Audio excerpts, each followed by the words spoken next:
Well, hello to everyone. Hi. Hi, Scotty. Hello. What's this you got here? What's? Star Wars? Oh yeah, in honor of the big relaunch coming up in a couple of years. Yeah, Couple of years. yeah. I'm a Star Wars nerd. Absolutely, 100%. Well, Scotty, at 2:49 the other morning, my my my time not my time machine. What do I call it? My time capsule Yeah, kind of blew up. and I'm not surprised about that. Why? Well, I recently added Time Machine to my number 6 on my list of most hated products. Uh, I make a living off of Apple's stuff, obviously, but Time Machine is just really not something that I really like very much at all for a lot of reasons. Now, Scotty, Yeah, take it, David. do you mean time machine or time capsule? Yeah, you're right. Time Capsule. I'm sorry, Time Capsule. I love Time Machine. Time Machine, the software is fantastic. Time Capsule, the hardware, I'm not a big fan of at all. Now, are you, Daryl, saying that your Time Capsule had a problem? Did I hear you right? Well, yeah. If you come over to me, I'll show you. All right. So let's jump over and take a look. Let's see. Presenter. Okay. And the reason for that is that, just for anybody listening, the reason I don't like Time Capsule is because it encapsulates the data in what's called a sparse image bundle. And a sparse image bundle remotely or on your network, I have found it not to be a reliable way of retrieving your data. Whereas when Time Machine is directly connected with a USB cable, like with an external hard drive, it just makes a file system of all your data. It's not in the sparse image bundle. It's just out for everybody to be able to see it, and it just works so much better. So let's see what this says to us here. Oh, you took a screenshot, and we're looking at the screenshot within a little program here. Okay. Yep. Can you maybe enlarge that a little bit for us?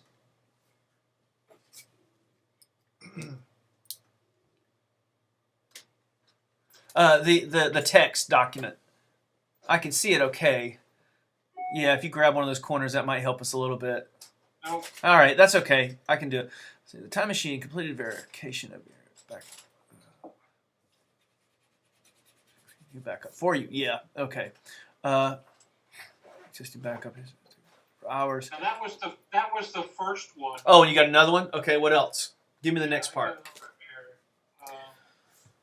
Because that goes along my little train of thought that my methodology is that about once a year, it's not a bad idea to erase your Time Machine drive or your Time Capsule drive and start all over again. So in other words, you only keep about a year's worth of data on the drive at a time. So this is the second one, not macOS Extended, journaled. Your Time Capsule's not. Okay, so why don't we do this? Daryl, while we're on your screen, go to your system preferences. Or before I jump in, did you have anything else? No, that's my biggest problem. Okay, so first thing let's do is let's go to the top right-hand corner where your little Time Machine icon is. It's the clock with the arrow, and that's in the top menu bar. And let's, in the top menu bar up there, very top, yeah, right? And let's just see what that says. Click on that. Okay, all right, so it looks like it just made a backup. That's great. Now let's go into System Preferences. So it looks like it started, and I see we got a lot of people in, so we're going to move through everybody as quickly as we can, at least to get to everybody once. Let's look at your Time Machine settings. And let's see. It says data on the Time Capsule. Remember, we've got 3 machines backing up to this time capsule. Okay. All right. Do this for us. Go to a Finder window. Open up a Finder window. You can use the Picasso happy face to do that. And now let's look on the left-hand side. We see Orcut's Time Capsule. Select that on the left-hand column. And you'll see data. All right. Let's select data. and now we will see 3 different versions of your of different computers: iMac, MacBook Pro, MacBook Air. On the iMac sparse image bundle, this is what I absolutely hate. Go up to that iMac sparse image bundle and double click on it. All right, now that will take a little while to open, but once that opens, that will reveal the contents of that backup, and then from there we'll be able to kind of look at what's going on and see if it's what it looks like. It may have done is it said, okay, well, something's wrong with this sparse image bundle, we'll make a new one. So it looks like it sort of self-healed itself. Did I say that right? While that's going, that will eventually expand if you have double-clicked that. I'll tell you, when I get to this point and I have to deal with these sparse image bundles, I feel like I've placed $1 million bet on something I don't know anything about, like a horse race or something, and I'm always just so nervous on whether the sparse image bundle is going to open or not, because my experience tells me these things are just not reliable, at least in the wild. So tell me what your recommendation is. You take a physical hard drive and you connect it to your computer, and in the long run, you want 2 physical hard drives connected to your computer. One that stays connected, and with Mountain Lion 10.8, now we can have multiple drives connected at the same time, and Time Machine will back up to 2 different drives. So you have one physical hard drive, not an Etherneted time capsule, a physical hard drive that you have like USB or FireWire or Thunderbolt. We don't need to spend all the money for Thunderbolt, but like USB is fine. So you have one that sits on your computer constantly, and you have another one that you bring into your home, you plug it up, it does its little update, and then you unplug it and you take it back out of your house. Okay, what do I do about my other 2 computers? Well, you could, if you wanted, use one drive for all 3 of those, but then you have to remember to move that drive around. And that's where we break down as humans. We don't do that. Honestly, here's what I would say, Daryl. You have 2 floating drives, MacBook Air, MacBook Pro. Go ahead and continue to use the time capsule for those. And any massively important documents and things, you maybe are using you might be thinking about Dropbox for that. I've said this a million times. I'm not a fan of the online backup services like Carbonite, Mozy, Crash Plan, Jungle Disk, those things. I'm not sold on those. I've had enough unpleasant experiences that, in my opinion, the best way to deal with this is 2 hard drives. One that's always connected to your computer, and one that you bring in, connect, unplug, and get it back out of your house. And yes, you have to physically do more work, but that's the guarantee. That's the guarantee that we're never going to have a problem. Because when a time machine drive is plugged up, 99.5% of the time it's reliable. When a time capsule drive is plugged up, it drops more to 60%, in my opinion. And if anyone from Apple was listening to this, I would say it to them as well. I just have no faith in time capsule drives anymore, to the point where I say it, and I know that makes people frustrated because they spend a lot of money on those things. But I would rather a person be frustrated in a state where they haven't lost their data, and if they hear me, then a year from now when they do have a hard drive failure and they go to that time capsule drive and it doesn't work, that's when you really are kicking yourself. And I don't think that the other 2 machines are backing up either, Scotty. Well, one of the ways that you could test that is if you clicked one time on the MacBook Pro image and one time on the MacBook Air image, and on the right-hand side it would tell you when the last time it was modified. This was last modified today at 8 a.m. So yeah, I think they are being backed up. But what you don't, and then you can click on the second one there yesterday. So that probably she has not opened up her laptop since maybe yesterday, or at least not long enough for it to have made a backup. That would probably make sense. What you do not want to do is open the sparse image bundle from a computer that it was not created on. So in other words, the only image that you should look at is the Daryl's iMac image. But ultimately, if you needed to recover data, you would use Apple's method, and that is to go into Time Machine up at the top right-hand area. I'm going to let you ponder on that for a moment. It looks okay, Daryl. It looks like it self-healed itself, so it's okay. You haven't lost any data. You're still backing up, so we're in good shape overall. It's just I kind of jump on my soapbox and take a stance against time capsule in the long run. The thing that bothers me, Scotty, is this. See this only as Well, that's the size of the sparse image bundle. That's not the size of the time capsule itself. To find the size of the time capsule, how much space there is, you can use Airport Utility to do that. I believe it'll show you in Time Machine, in the Time Machine preferences, in system preferences as well. But if you have a 2 terabyte drive, let's say you have a 2 terabyte drive and you've used up 1.5 terabytes of that. That's Time Machine's job, is to fill up the drive and then erase the oldest versions of that same data. Okay? okay. All right, I'm going to keep moving on here. We'll come back. David, long time no here. How are you doing, David? What can we do for you this evening? I have one question. Take it. So, my dad for his office was talking about how he's gonna switch to Macs. Yeah. Some. And he was saying that he has this, like, graphic team almost that works for certain things for the bank. And, he was telling me how they were gonna get a Mac Pro for all the professional things. But, I mean, I told him just a normal iMac would work. Is that right? That's very, very good advice. I would not buy a Mac Pro right now by any means. Maybe in 6 months if they do some revisions to them. But nowadays these iMacs are so great, and you know that there's really not much, especially with the Thunderbolt cable, there's really not much case to buy a Mac Pro anymore. Yes.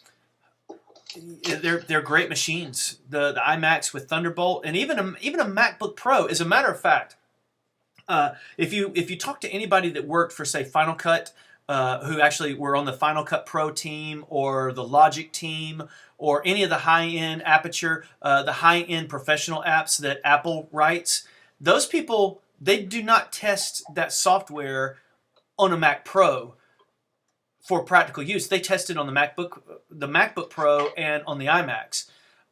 That's where they're moving with all this stuff. So the MacBook Pro is a powerful enough machine you can be a video editor. As long as you have a Thunderbolt hard drive, that Thunderbolt in and out is so fast, you don't need a Mac Pro anymore. So yeah, it would be, in my opinion, foolish to buy a Mac Pro right now. Yeah. All right. Thank you. All right, Joan, what have you got? A few weeks ago, I was taking notes, and you were talking about what version of, I'm hearing feedback from everybody. Okay, I'll try to turn this down. This might be me. Okay, you were talking about what version of Airport Extreme you should be on. Yeah. And you should be on 7.6.3. I believe that's right. But I was taking notes, and then when I went to look at mine, I'm only on 6.2. Very good. Correct. Right. So I tried to do it myself. It said it was updating it, and when I went back, it still said it was on 6.2, and Wi-Fi is such an important part of my life. I want your advice. That's right. So if you took 2 Airport Expresses or 2 Airport Extremes and you held them together, and one was bought 4 years ago and one was bought yesterday, they would look exactly the same. Now, the new Airport Expresses are physically different. Sasha, will you see if you can get them in now? Yep. The new Airport Express actually is a physically different unit than the old Airport Express. But a year ago, before the newest Airport Expresses came out, the old Airport Expresses and the year-old Airport Expresses looked the exact same, with the exception... Mine looks nothing like what you're holding. Well, I'm just giving an example. These are just hard drives. They're not really... Oh, let's. Mine is about 6 by 6 inches square, white. Yeah, and that's a real typical Airport Express. But the thing is, there are 2 different versions of that Airport Express. One that was made up until about a year ago, and one that stopped production about 3 or 4 years ago. And that's the one that you have, is this older one. And the older one stopped updating at 6.3, I believe, was the last update Airport Express would update to. The newer ones would continue on to 7.5 and 7.6. So the big difference is the old version that you have of an Airport Express will not repeat the Wi-Fi network of a new Airport Extreme. So if you can see my screen, and in my house, I've got a million of these devices. I've got an Airport Extreme, I've got a Time Capsule, I've got another Airport Extreme, and I've got an Express. This Express is just like your Express. So if I double click this, well, no, I'm mistaken. Mine actually is different. I must have thrown the other one away. I had another one somewhere. But the ones that will only go to 6.3 will not extend the network. So all the ones that go to 7 point something, if you go into wireless, those will extend. The one that you're talking about that only goes to 6.3 or so will not extend. So if you went into this area here and you went to network mode, it would say join only or create only. It would not say extend. And that's the one that you're using right now, is this older version. Now, if you're happy with your Wi-Fi in your house and there's nothing wrong with it, then don't worry about it. Yeah. Then don't worry about it. I'm going to cancel that. Thank you. All right, I'm going to move to Joanne in just a second, but first I'm going to let my dogs in. Give me just a moment. I'll be right back. Hi, Joan. Hi, Daryl. What's going on? Anything? Werner, I'm gonna have to leave in a little while. He just got back from pharmacy. Finally got him to go to the doctor after 10 days. I knew he had bronchitis, which I guess almost everybody has had this year. Yeah. Other than that, we're hanging in there. Did you see all the houses for sale in the neighborhood? Yeah, well, it's springtime. That's what happens every year here. Maybe they'll sell them for a lot of money and increase our price. You're not as good as they were. Across the street from us, they're asking quite a large amount of money. Okay, sorry about that. They get it. Yeah. All right, Joanne, let's move to what you've got for us this evening. What do you got, Joanne? I got the Seagate hard drive, Yeah? and one end has a blue thing on it. So which goes where? Okay, so I need to put myself in your... Did you go out and buy a Seagate hard drive for backup? No, you ordered it when you were at my house. Okay, On so... Amazon. But it was for a backup, right? It's for a Correct. time machine. On the Mac, easy for me to say, MacBook Pro. Okay, so let's jump over to your screen and let's plug that baby in and let's deal with this. So I'm going to jump over to your screen, so hide all the super secret information. You'll see a request to see your screen. I see that Carolyn has come in and Cheryl's up next in just a second. We'll get to everybody else as quickly as we can. Right now, we're going to wait. We're going to try to help Joanne format this hard drive for Time Machine. And if anybody that was here last week, we did this. And one of the things that's becoming more and more popular is for these hardware manufacturers to include their own software on the drives, and that just sometimes gets in the way. One of the things that I like to do is erase that drive right off the bat, but we're just going to let Time Machine do its thing. So if you will, go up to the top left-hand area, Joanne, and hit either the red or yellow button in that window to hide that so we can get to the desktop and we can see what we're doing. Whoa. I think Joanne left the meeting. She accidentally quit. She left the meeting. Well, while Joanne gets back to us, she'll rejoin us here in a second when she figures it out. Cheryl, how are you doing this evening? I'm doing good. How? Except my emails are coming in. Your emails aren't coming in on your personal iMac? Yeah. Okay, I worked with Cheryl earlier this week, so I'm trying to remember. So on your personal iMac, you have 3 emails? Say that again? No, just 2. Gmail and Earthlink. Gmail and Earthlink. And Right. And you fixed the whole Earthlink nightmare. and we were forwarding that Earthlink email to your Gmail account. Is that correct?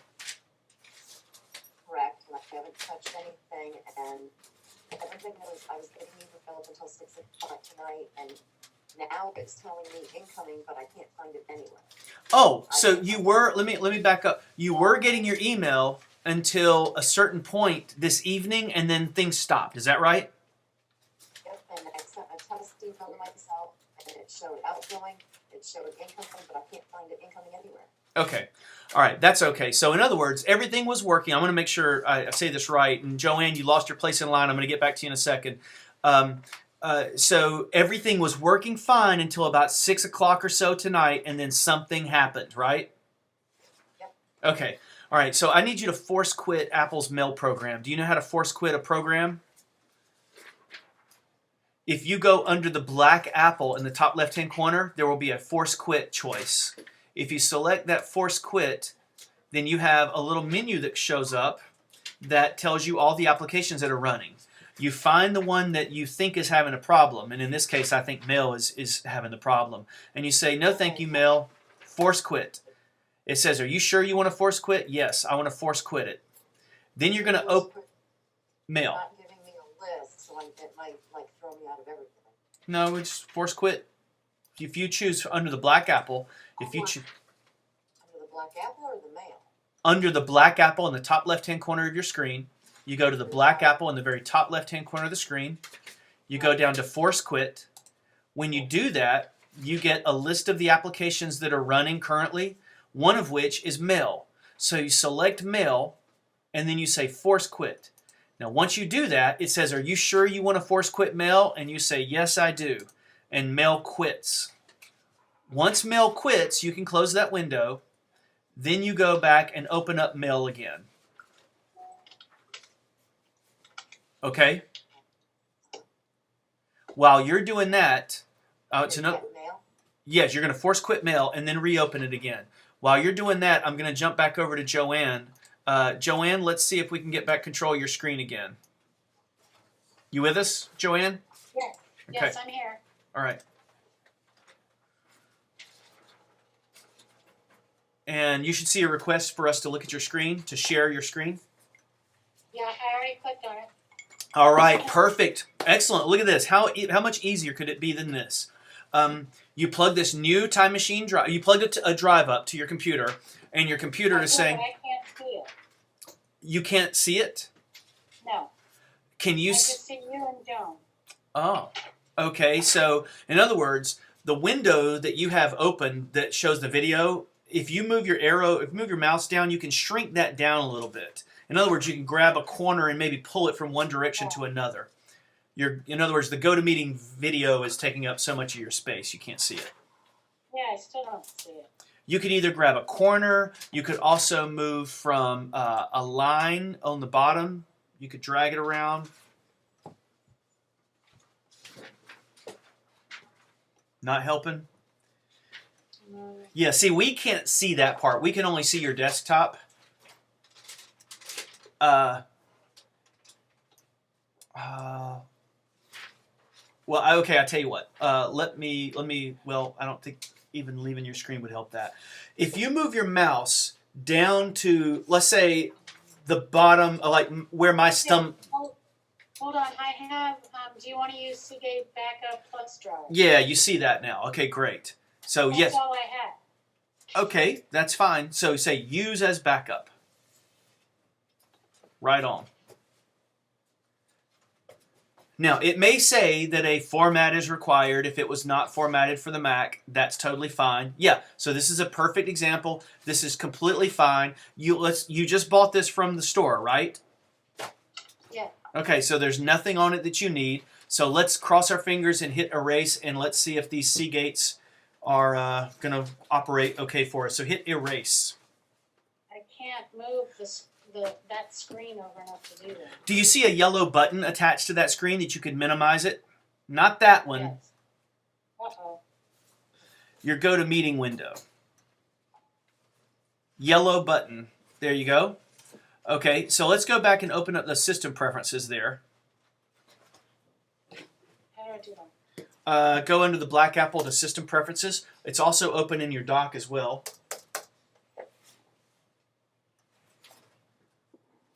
And Cheryl, I'm going to send you a test email here in a second. All right, do you see where it says erase? No, I can't move it over. move it over and up to the left. That's okay. You know on the right-hand side of your GoToMeeting control panel that's on the right-hand side of your computer, if you hit the yellow button at the very top, that will minimize that as well, and then you can see what's behind it. For those of you who might be confused, there you go. Now I bet you can see what you need, right? Yes. Okay. Yeah, remember everybody in the meeting, GoToMeeting works so that each of the presenters can see their own GoToMeeting control panel, but we cannot see their GoToMeeting control panel. So now you see where it says erase?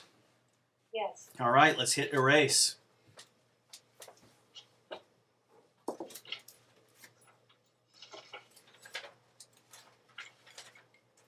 While that's doing that, Scotty, I have a really stupid question. There's no such Why thing.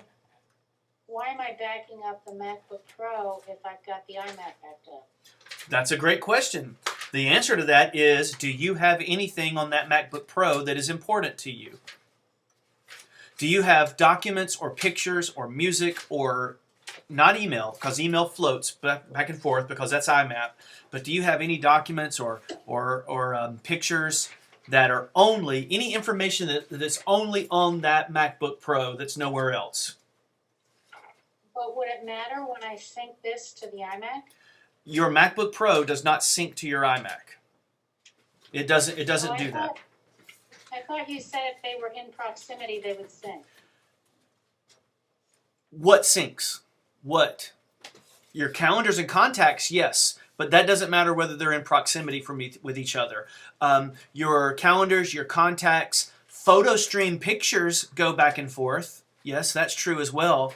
And I see by your menu bar up there, you have Dropbox. So if you put a document into Dropbox, then it would show up on your other computer. So in a sense, that's kind of backed up, and Dropbox keeps a little backup of it. But do you have, and I'm guessing, I think I know the answer to this, Joanne, you're a fairly minimal user when it comes to this computer probably. But which is your main computer, your iMac or your MacBook Pro? The MacBook Pro. And that's the one that we're looking at right now? Yes. Then you should be backing this up. Okay. Yeah. Another great reason to back it up, and this is, remember, and Joanne and I worked together last week, and she had a big problem we may have mentioned last week where something happened and all of her email disappeared. And we were able to find kind of most of it where it was, but if she had Time Machine running in the past, then we could have gone back and recovered her email back in the exact locations that it was, instead of having to do this horrible little thing that she's having to do right now with her email and certain folders and trying to get things straightened out. So that's why you want to keep everything, that's why you want to plug this up occasionally. Now, Joanne, this might not be important enough for you to have two backups like I was talking about before, where one is always plugged up and the other one moves in and out. But it's certainly important enough to back up at least once. Okay? Okay. All right.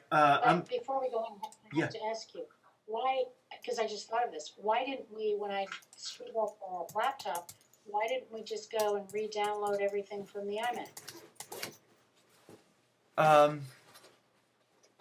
That's a good question.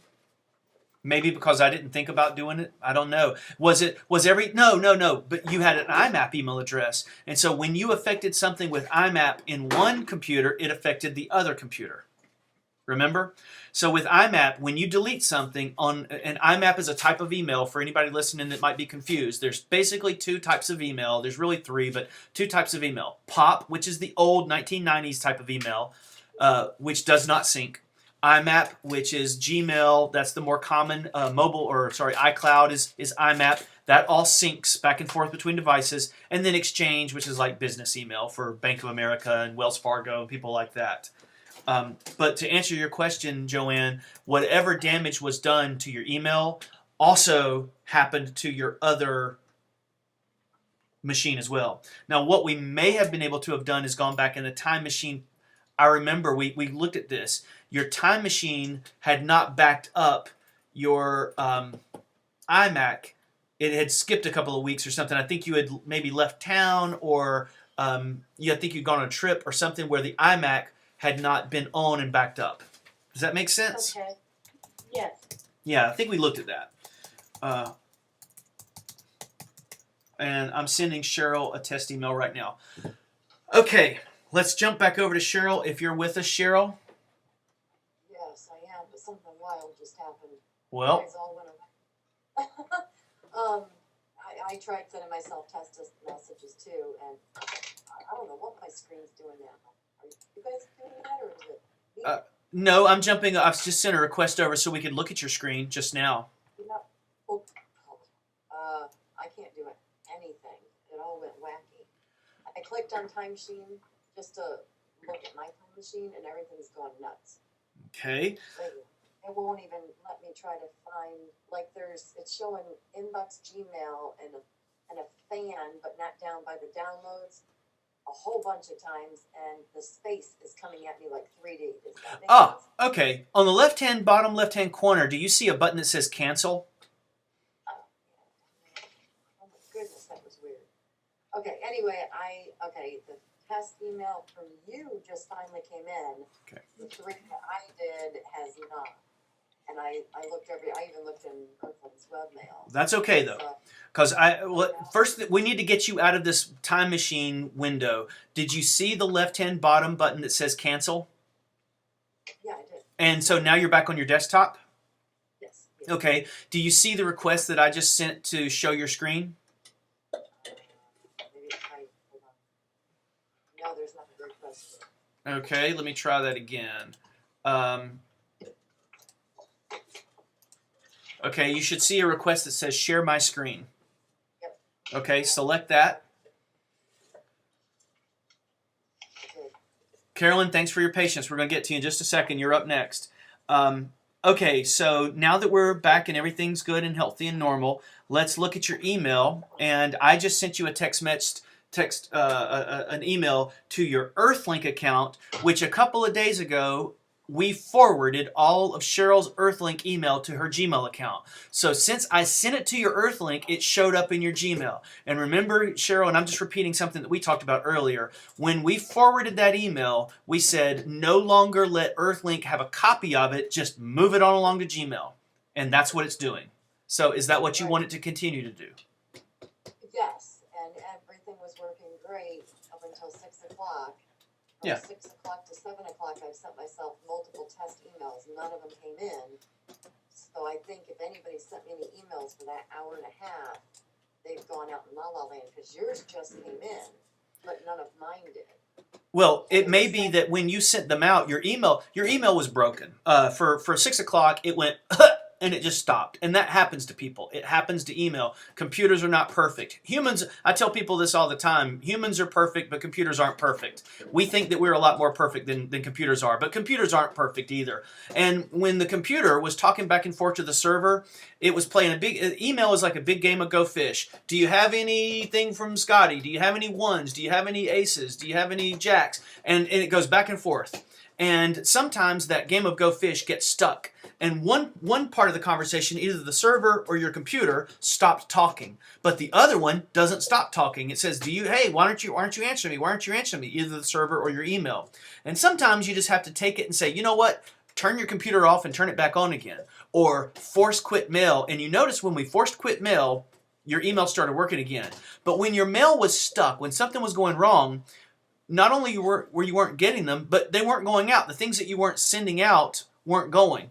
But that doesn't mean that if somebody else had sent you one, those things would be sitting there and they would be coming in. My prediction is that you just didn't get any email at that time, but you did get some from me. I even sent some to myself and they wouldn't come in. Yeah. I mean, and they still haven't, so I think if somebody did send an email, they're gone.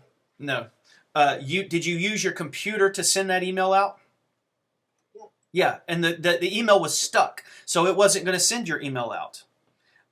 I would bet my life, that you did not miss any email. And I even did it after we forced quit too. All right. I'll send you another one right now. Well, I just did too, and now here comes 3. Here comes 3, so. Nope. See, it said at the bottom under mail activity down here, it says incoming. Well, I can see the 3, but they're not going anywhere. look at your. Boy, I hate to go in here. Go down to Joanne. I bet you know what I'm getting ready to say. Go down to your that whitish folder called Gmail at the very bottom, and look over on the left-hand side. You'll see a diamond or a triangle on the left-hand side. Click that triangle and open that up. Okay, click in all mail and let's see if it's there. Yep, they are. All right, well, there they are. So, All right. So what does this mean? It just means that they were sitting on the server and your email, whatever was sent in that hour, showed up there.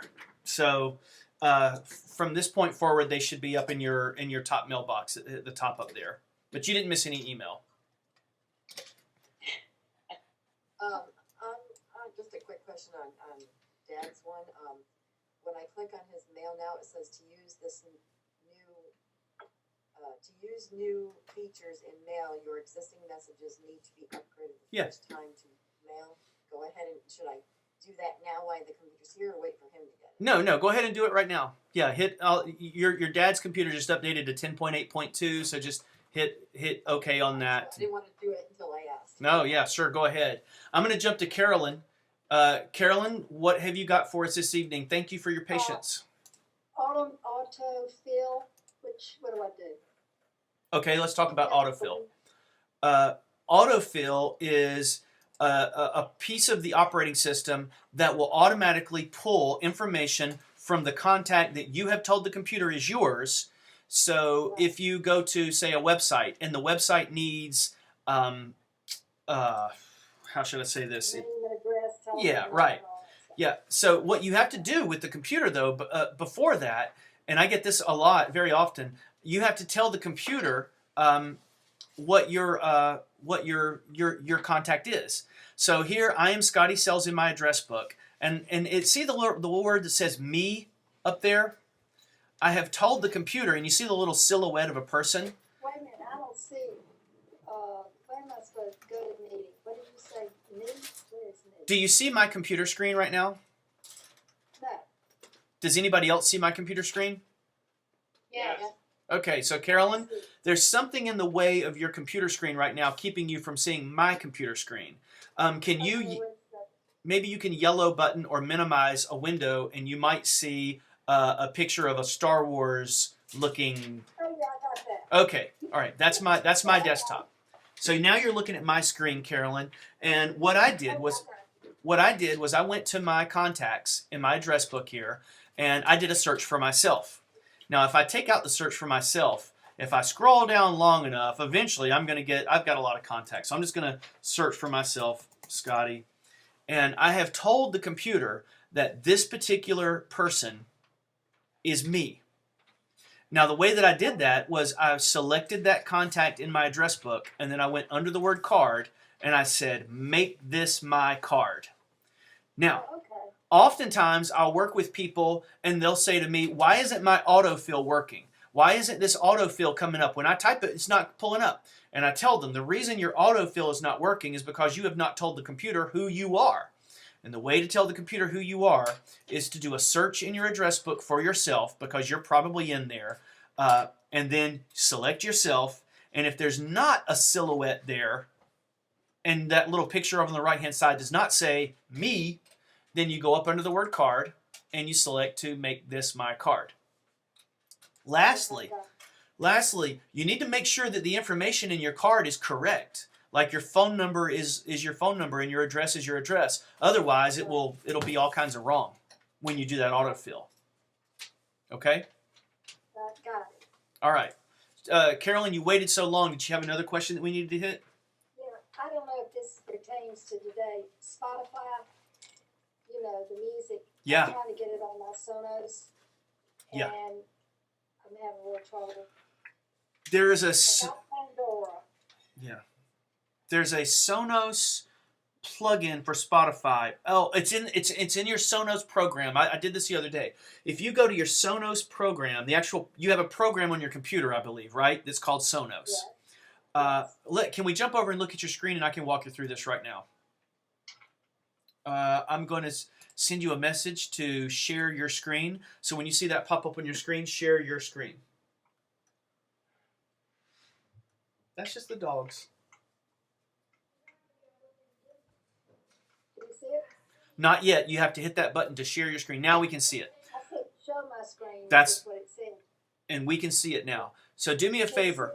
Yes, we can see your screen now. So do me a favor. In the left-hand column of the left-hand corner of your computer, you have 3 little circles. Click the yellow circle to minimize that window. Yes. Okay.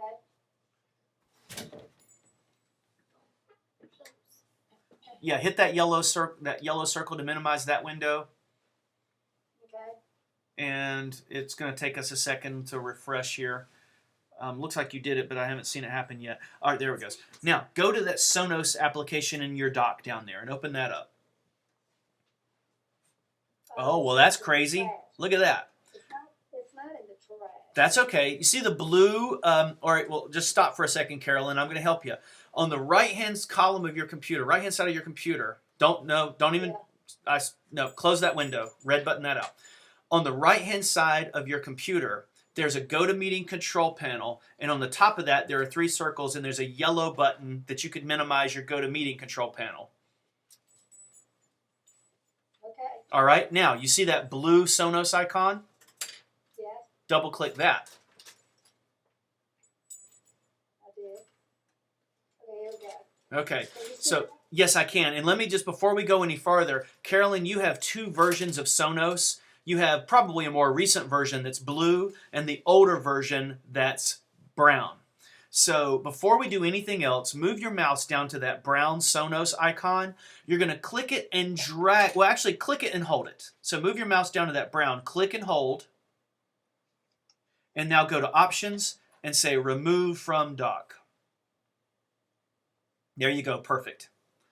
Now you don't have to worry about that brown being a problem in the future. Now, It's not that, okay.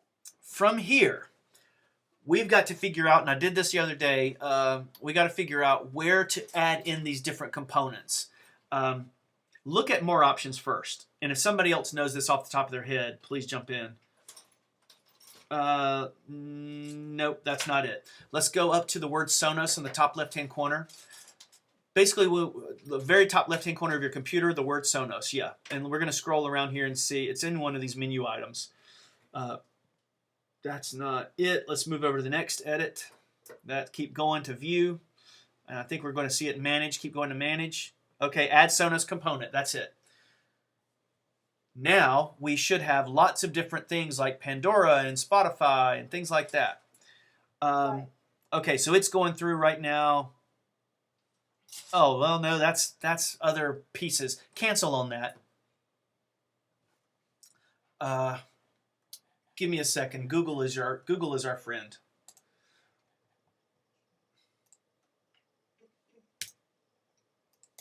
Scotty, what is the Sonos and Spotify and Pandora stuff? Okay, so those are 2 different questions. What is a Sonos and what is Spotify and Pandora? Spotify and Pandora are streaming music services. Sort of like Netflix, except only music. So you could use Spotify on a phone, you could use Spotify or Pandora on an iPad, on an Android device. It's just a streaming music service. Sonos is a piece of hardware that sits in your house that's sort of like a radio for your entire house. And you can push music out to those different devices. They're speakers, is what they are, really. Thank you. So, Fabulous. yeah. Sonos. Isn't it, Scotty? Don't you think it's great? The Sonos players? Yeah. Yeah, I don't use them. I'm older school. I just have stereos with an Airport Express connected, and that's fine for me. But yeah, they're nice if you have them. I just wanted to make sure it wasn't something I needed, and it sounds like, no, I need to learn what I've got first. Service settings. Under Manage, Service settings. If this takes a long time, you can go, and we can make an appointment and we'll work on it. It's not, Let me try this one more time. Oh, music menu. Gosh, you don't have it. You know what? What I want you to do is update that Sonos, because there should be a music. There should be a music menu up at the top, and it doesn't look like there is. So do that and update that. After you update that, if you're still with us and we're still going, then I can help you. I just saw the directions. There's okay. one of the menu items up there. You see Edit, View, Manage, Window, Help. One of those should say Music, and it doesn't right now. So hopefully this update that you are will bring that in. Hopefully. Okay. All right, I'm going to open this up to anybody while that's going on in hers. So just anybody rudely jump in, and I'll try to get to whoever. Like better, Pandora or Spotify? Say that again, Joan. Which do you like better, Spotify or Pandora? Well, I pay for Spotify. I pay $8 a month for Spotify, and I love Spotify. Pandora is free for most people, and what Pandora does very well is it says I like Bob Dylan, so I play a Bob Dylan song, and then with Pandora it just gives me something like Bob Dylan the next one. But with Spotify, it gives me almost every Bob Dylan album ever, and I can listen to any song in any order and the entire album if I want, if I pay that.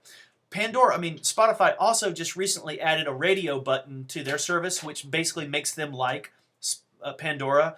I found that with Pandora, I get a lot of repeating music often. If I listen for 3 or 4 hours, I start hearing the same songs. But I pay Spotify, and man, I love Spotify. And my family, they all use the same account. That's the one negative thing is there are 3 of us, and we're all having to bump off of each other all the time because only one person can listen to Spotify at a time. But I love Spotify, right? I've got 2 probably stupid questions that are probably really easy to answer. One is the downloads down on the desktop. When you click on it, it fans out. Yeah. Can I delete all them? Yeah, you can. Yeah, you can. And the way to do that is you go in, you open up a Finder window by using the Picasso Happy Face. When you do, Carolyn, we're going to jump back over to you in a second. I'm going to answer this other question while that updates on yours. Your downloads folder is the area that, by default, your computer uses to drop things that you download off of the internet. So if you open up a Finder window by clicking on the Picasso Happy Face, you will see, if you don't see the documents folder, or sorry, the downloads folder on the left-hand side, then you can click the house, and then from the house there will be your downloads folder there. So you can take any of the contents of of those downloads and throw those away. Anything in the downloads folder, that means that you got them from the internet, you can get them again. So yeah. What's your... So they don't say, like, if I downloaded pictures or whatever, and I saved them in iPhoto, if I download them, or if I delete them from the download, they'll still be in iPhoto. That's right. And you said say that again? What if it was like a PDF, a document that I didn't save? When I delete it from the fan, or the download, does that delete everywhere? Yeah. So if you downloaded something, like here's a test thing that Apple sent to me that I need to deal with some exam stuff, and I downloaded that. Now I need to take that PDF file, and I need to drag it into my documents folder. And that's where it needs to live, is in my documents folder. It doesn't need to live in my downloads. It needs to live in my documents folder. All right, but yeah, that's a good point. Thank you. The only other question, well, I've got a technical question, but this simple one, I hope. When I go to applications, when I just had trouble getting into the meeting tonight, Yeah. I noticed that there's multiple GoToMeeting, those yellow flower things. Yeah. And they're all like 20 megabytes each. Do Yeah. I just delete them all except for the most, like the dates are all saying 2012, so it's really weird, but do I go with the highest version? Yeah, the 5.4 right now is the most recent version. So if you have 5.3 or 5.2 or 5.1, Delete them. you can get rid of them. Yeah, GoToMeeting should delete the earlier versions, but it doesn't seem like it does. All right, I'm going to jump back over to Carolyn. Carolyn, how did that update go? It's done. Can you see my screen? I'm going to ask to see your screen again right now, so you should see a request to share your screen.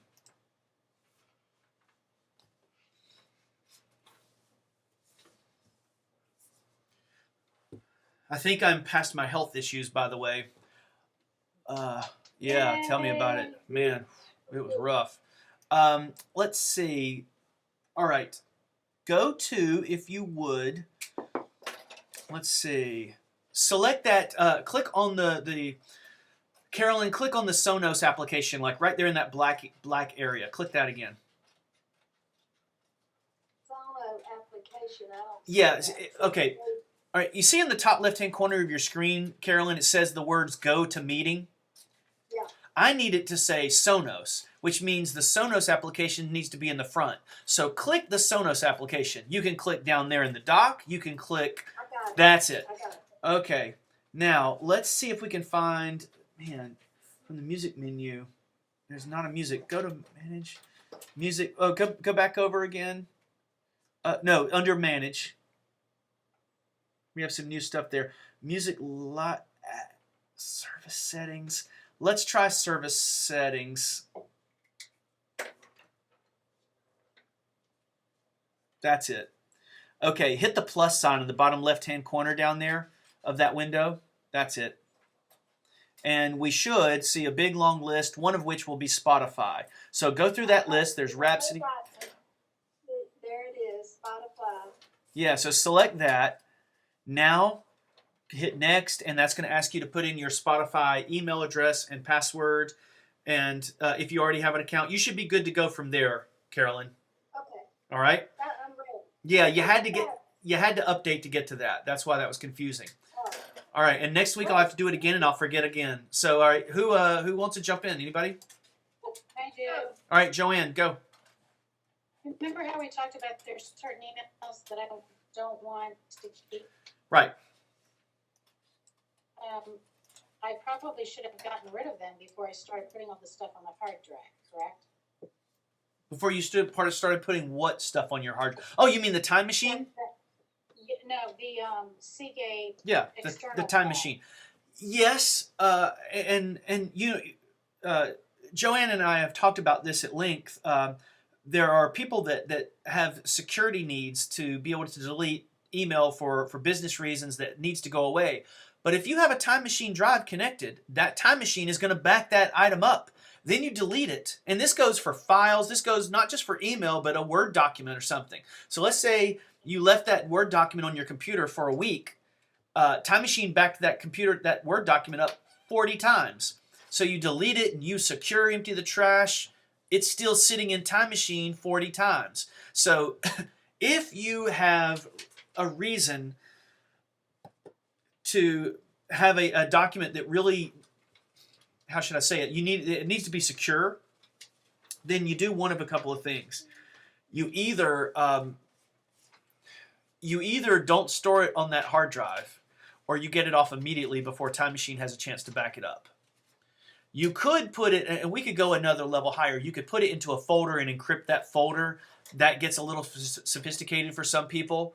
But just to go over that real quickly, if you can see my desktop, here's the Lake Norman race schedule for my sailboat races, and this is a top secret document, and I don't want anybody to see that. One of the things that I could do is I could go, I could encrypt that. So if I wanted to encrypt it, well, I don't want to go down this road if nobody cares about it. Does anybody even care about encrypting a file? No. All right, then we won't even bother with it. It would require, David might be interested in it, would require opening up a disk utility and creating a secure image, David, and you can do that through disk utility. It would be pretty easy to do.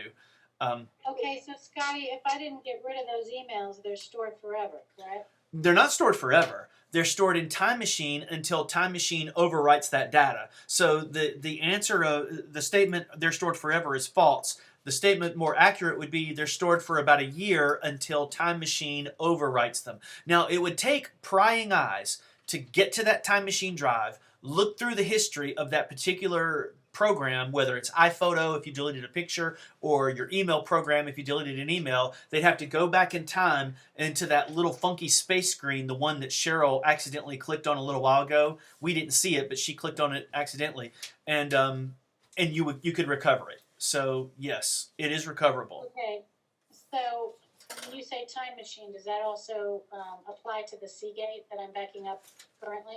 Yeah, from now on, for you, Joanne, consider Time Machine to be that hard drive that's the Seagate. The Seagate. Okay, but the Time Machine on the iMac is different from the Seagate on the laptop. That's right. That's right. And Okay, if you go ahead.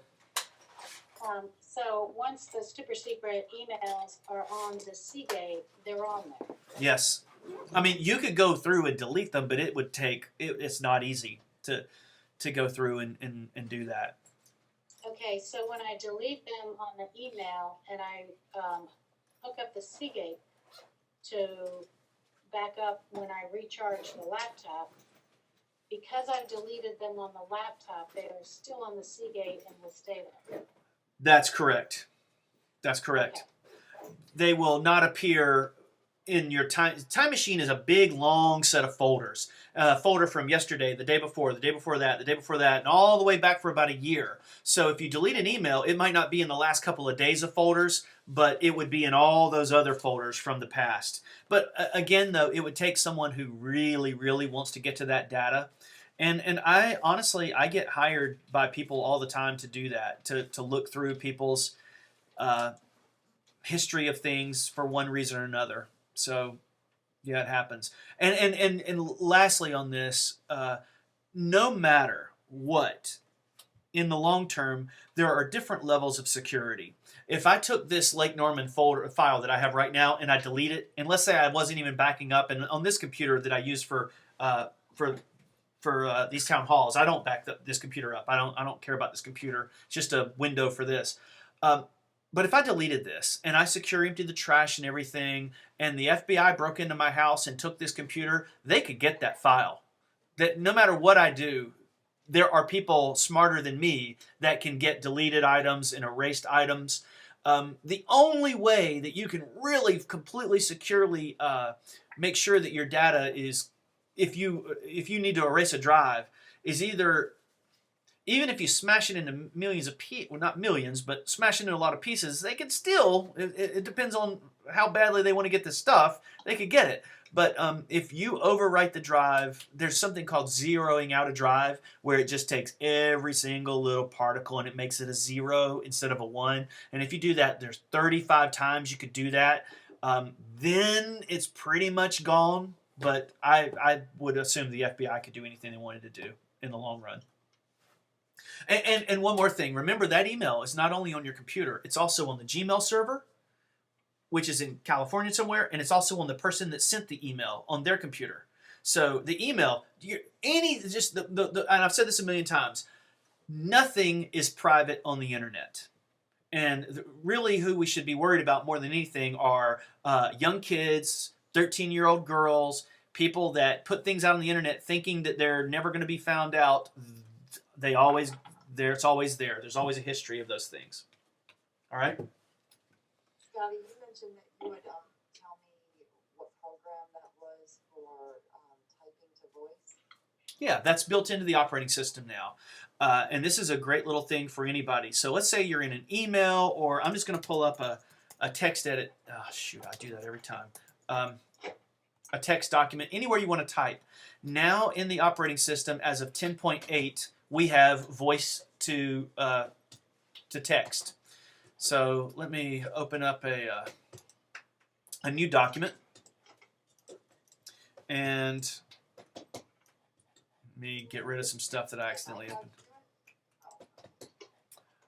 Okay, so in the old days, we used to type.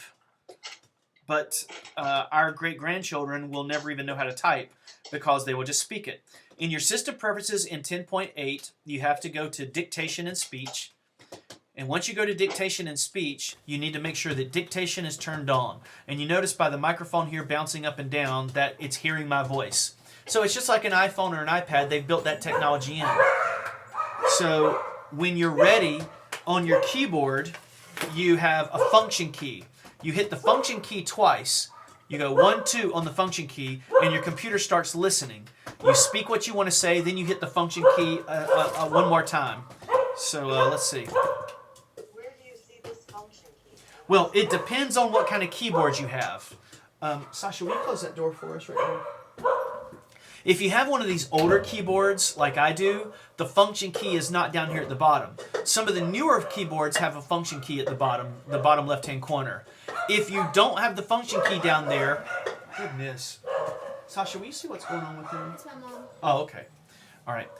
Then you look at your control panel and you see, well, what's the shortcut? In my case, it's you press the left command key twice. So let me see if that works. Here's my command key.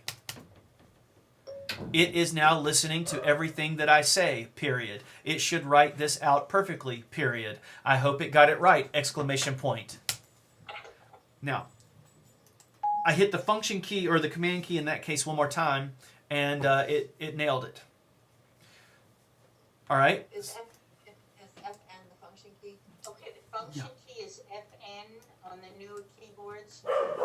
Yes, that's right. That's right.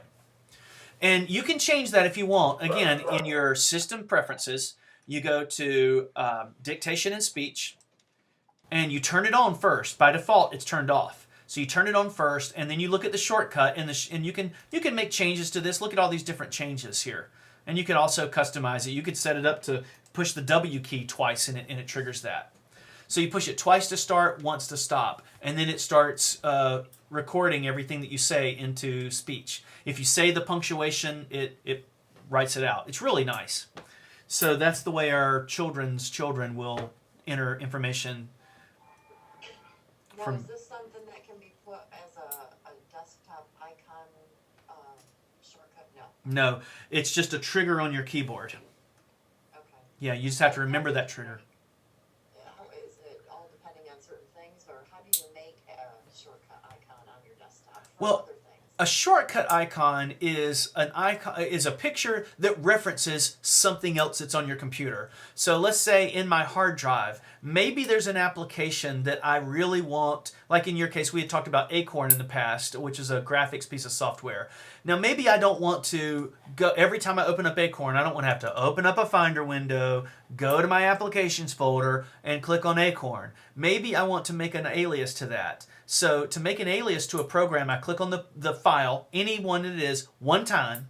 I don't want to double click it because it would open it. So I click on that item one time, then under, let's see, under File, Make Alias.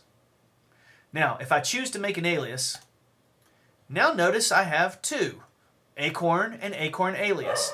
Now I could drag that and drop that onto my desktop if I wanted to do that. But remember, we have a dock, and we could just drag the icon or the document right into the dock. That's why I have so many pictures down here, is I don't want to have to do that every time. So you can use your dock to do that. If I really like Acorn a lot, I could have just drug it down to the dock, have one of those move out of the way, and then I let it go, and there it is. But you ask the question, how do I make an alias? You select the item, no matter what the item is. You go under the word file and make an alias by selecting it there. Then you can drag it over. I liked how you told us both ways, because that way when you do the video, other people can listen to it, and, like my dad, Yeah. and learn. Yeah, and the Acorn there, notice that the alias has a little arrow next to it, which means if I throw that away, if I drag it to the trash, let me drag it to the trash. Doesn't matter. I didn't throw anything away. I didn't throw the program away. Now, some people might ask me, well, Scotty, why don't you just move the application onto the desktop? Why do you have to make an alias? You do not want to move the application to the desktop. The computer expects things to be in certain places. It expects your documents to be in your documents folder. Just like if I was to walk into your kitchen and open up the drawer next to the dishwasher, I expect the silverware to be there. But if your silverware is in the shower, then you have a very confusing home. And your computer acts the same way. If those items are in different places, the computer gets confused. So if you move the application to your desktop, then there's a possibility that another user might want to use the computer in another user environment, and then they don't have that application because it's sitting in your desktop, which is in your users folder. All right? Thank you so much. All right. Just one other thing, I sent, and I don't know if you replied and I lost the email or whatever, but I did send you an email, and if you can sometime let me know your thought on that. Okay. I see them. I'll read it. Thank you very, very much for all your help. Yeah, no problem. We were able to pull out, I'm going to tell on you a little bit here, Cheryl. I spent last night pulling out an SD card that was stuck in her CD drive that somebody had stuck in there. But we got it out, and her CD drive is now working again. Yes. This is what these are for. You just reminded me, I never looked at the card to see what's on it. Yeah. Okay, well, ladies and gentlemen, I'm going to be getting out of here. So let's close out. Any other final questions? Glad you're feeling better. Yeah, oh man. Yeah, just, yeah, that's terrible. All right, but yeah, feeling much better now. Okay, well, thanks, guys, and I'm going to post this up this evening or probably tomorrow. All right, we'll see you guys soon. Bye.